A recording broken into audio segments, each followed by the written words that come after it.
Partimos de el Tratado de Paz que firmó la reina Eleonora.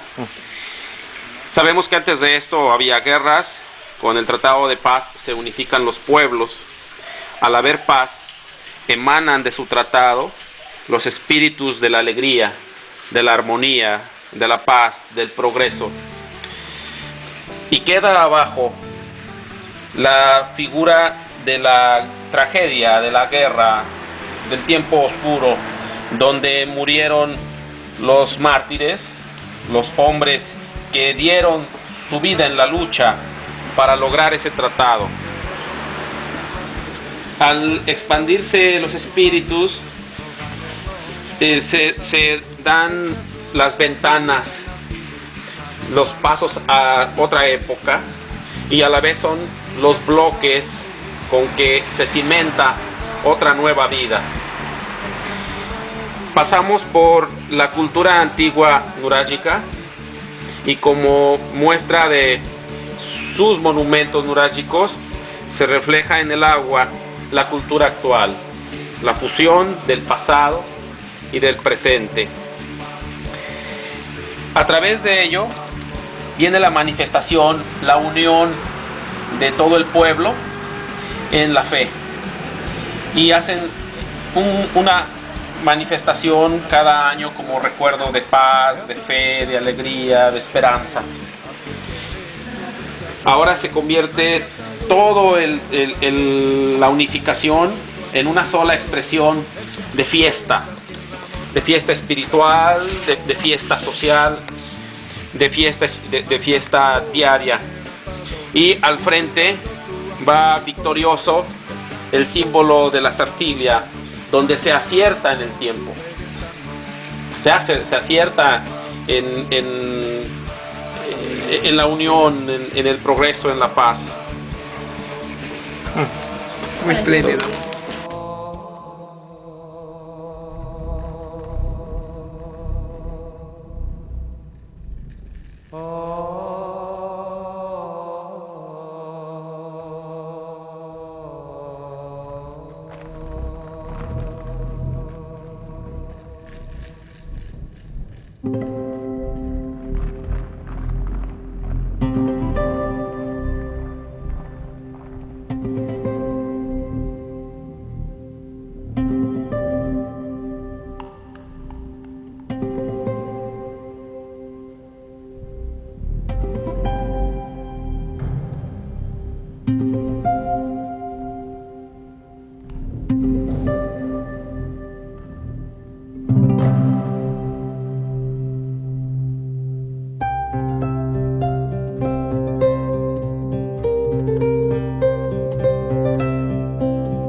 piccolino, piccolino.